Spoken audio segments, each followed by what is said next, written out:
प्रिय स्टूडेंट, मेरे चैनल पर आप सभी का स्वागत है। मैं प्रभु सर आप सभी की सेवा में उपस्थित हो गया हूं। आज की क्लास में हम कराने जा रहे हैं आप सभी को ऑब्जेक्टिव क्वेश्चन बैंक, यानी चैप्टर बाय चैप्टर हम क्वेश्चन बैंक को करवाते हैं। इसलिए आप सभी से हमारा निवेदन है, आग्रह है कि आप सभी जो है ना, तो यानी चैप्टर बाय चैप्टर यानी क्वेश्चन बैंक सारा खत्म करने का प्रयास करिए, मेरे साथ बने रहने का प्रयास कीजिए। चलिए, तो आज के क्लास में हम बताने जा रहे हैं यानी 5 नंबर का ऑब्जेक्टिव क्वेश्चन।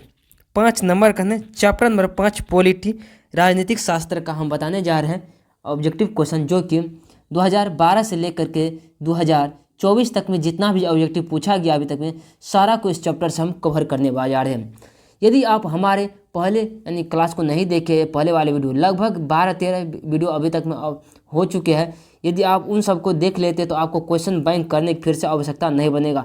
ऑब्जेक्टिव का हम फुल्ली गारंटी लेते हैं और साथ ही साथ बात हम करेंगे और भी हमारे ढेर सारे सेशन होने वाले हैं, इसलिए इस चैनल को सब्सक्राइब करके आप जो है रख लीजिए ताकि आपको नोटिफिकेशन मिलते रहे सभी अपडेट के बारे में।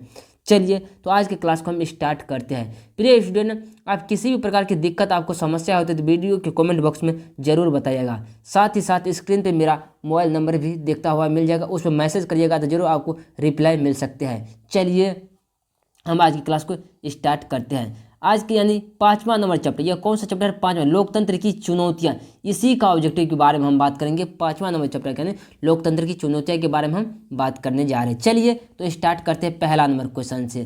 पहला नंबर क्वेश्चन देखने का प्रयास करिए किस तरह से है। कह रहा है 15वीं लोकसभा चुनाव से पूर्व, कह रहा 15वीं लोकसभा चुनाव से पूर्व लोकसभा में महिलाओं की भागीदारी थी। कह रहा है 15वीं लोकसभा चुनाव से पूर्व लोकसभा में महिलाओं की भागीदारी थी, तो कितनी प्रतिशत महिला की भागीदारी थी? इन 2012 में एक क्वेश्चन पूछा गया है। ये जो था 10% महिला की भागीदारी था। कितना प्रतिशत महिला की भागीदारी था? 10% महिला की भागीदारी थी। ऑप्शन नंबर यानी ए को टिक कर दीजिएगा। चलिए, अब अगला नंबर क्वेश्चन पर चलते हैं। अगला नंबर क्वेश्चन को जरा सा देखने का प्रयास करिएगा बहुत शांतिपूर्वक से। अब इस क्वेश्चन को जरा से देखिए। लोकतंत्र की क्या करें, लोकतंत्र की सफलता के लिए कौन सी स्थिति सबसे आवश्यक है? 2018 में यह क्वेश्चन पूछा गया है। कारण लोकतंत्र की सफलता के लिए, लोकतंत्र की सफलता के लिए कौन सी स्थिति सबसे आवश्यक है? सबसे आवश्यक है 2018 में यह क्वेश्चन पूछा गया है। ये जो है यानी सबसे स्थिति कौन सा है?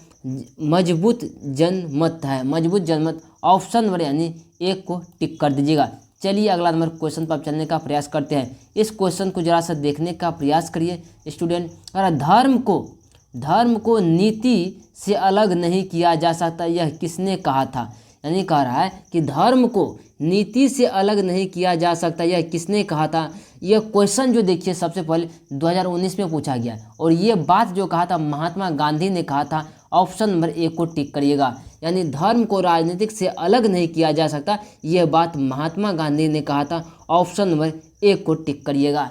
चलिए, अब अगला नंबर क्वेश्चन चलते हैं।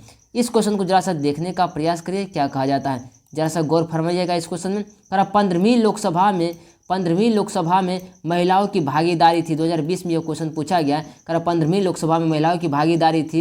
ये महिलाओं की भागीदारी जो थी ये था, यानी 15वीं लोकसभा में महिलाओं की भागीदारी थी, क्या कह सकते हैं, महिला 10 पॉइंट, देखिए 10.86%। कितना था? 10% था। यहाँ पे पूरा एक्यूरेट में दिया गया 10.86%। ऑप्शन नंबर यानी ए को टिक कर दीजिएगा। चलिए, अब अगला नंबर क्वेश्चन बनने का प्रयास करते हैं। इस क्वेश्चन को जरा से देखने का प्रयास करिए। कह रहा भारत में लोकतंत्र की सफलता में क्या वादा है? 2021-2022 में यह क्वेश्चन पूछा गया है। कह रहा भारत में लोकतंत्र की सफलता में क्या वादा है? ये जो है अशिक्षा वादा है। ऑप्शन नंबर ए को टिक करिएगा। कौन सा वादा है? अशिक्षा वादा है। ऑप्शन नंबर ए को टिक करिएगा। चलिए, अब 6ठा नंबर क्वेश्चन, इस क्वेश्चन जरा से देखते हैं। कहा इन क्रम कहाँ के राष्ट्रपति चुने गए? 2023 में यह क्वेश्चन पूछा गया। कहा इन क्रम कहाँ के राष्ट्रपति चुने गए? ये चुने गए थे यानी घाना का। ऑप्शन नंबर सी को देखिए, घाना का चुना गया था। ऑप्शन नंबर डी सी को टिक करिएगा। चलिए, अगला नंबर क्वेश्चन चलने का प्रयास करते हैं। इस क्वेश्चन को जरा से देखने का प्रयास करिए। करा आंग सान सू की का संबंध किस देश से है? करा आंग सान सू की का संबंध किस देश से है? 2023 में यह क्वेश्चन पूछा गया है। ये जो है म्यांमार में होता है। ऑप्शन नंबर बी को टिक करिए, म्यांमार। चलिए अगला नंबर क्वेश्चन चलते हैं। इस क्वेश्चन को देखने का प्रयास करिए। करा आज़ादी के समय से ही किस देश में सरकार का लोकतांत्रिक स्वरूप है। 2023 में यह क्वेश्चन पूछा गया है। लोकतांत्रिक रूप है यह भारत में था। ऑप्शन नंबर ए को टिक कर दीजिएगा, डी को टिक करिएगा।